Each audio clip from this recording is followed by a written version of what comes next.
Hey everybody. So earlier this summer I showed you planting up this container and look at how it's grown. I think you can't help but notice this amazing grass. This is vertical grass. I am so happy I planted this year. I will absolutely use this in containers again. I put it in the middle of the garden too, and it is just going and going, and it is outstanding. I'm thrilled with it. But the rest of this container is not looking its best right now. Although I love this dahlia,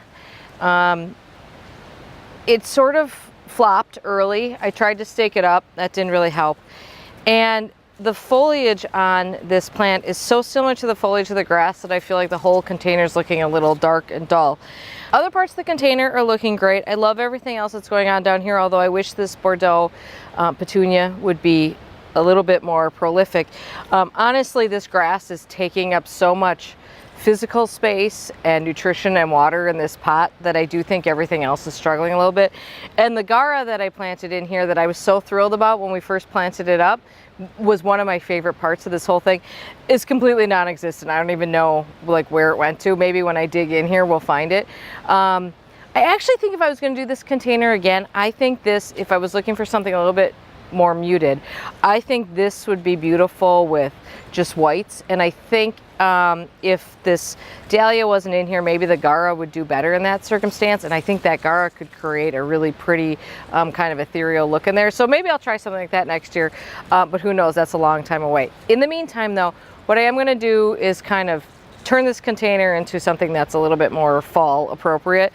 I'm going to pull out the dahlias, and I'm going to pot them on because I would like to save these tubers, but it's too early to be pulling them out of the earth and drying them. So, because you really want your dahlias to die back in a frost before you start, before you think about saving them.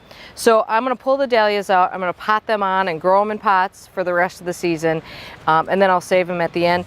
And once we get in here, I'm not sure if I'm going to save this or not, so we'll see how this all looks.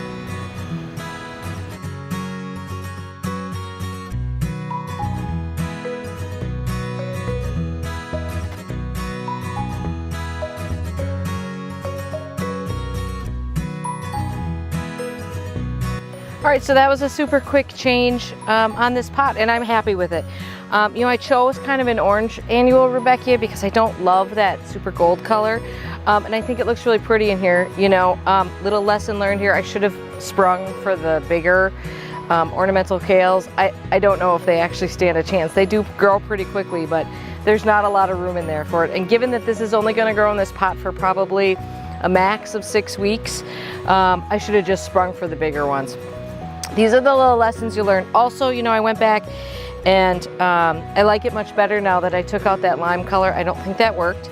And you know, the other thing that I noticed when I got inside this pot was that soil was very dry in there.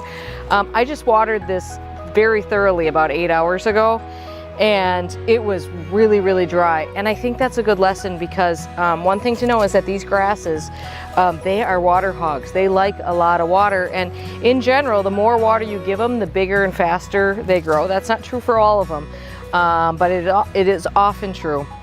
And I think this grass is so large in this pot that it is really sucking up a lot of moisture, which probably explains why that petunia wasn't exactly thriving there. So a little lesson learned there. I'm going to have to really keep up on the watering here. But I think this is going to be a nice little thing that ties me over for, you know, right up until a big hard frost. So that's that. Hey, thank you for watching this video. I really appreciate it. If you liked it, please give me a thumbs up. If you really liked it, subscribe. That helps me a lot, and I always appreciate you guys watching, and I hope you're doing something fun in your garden today.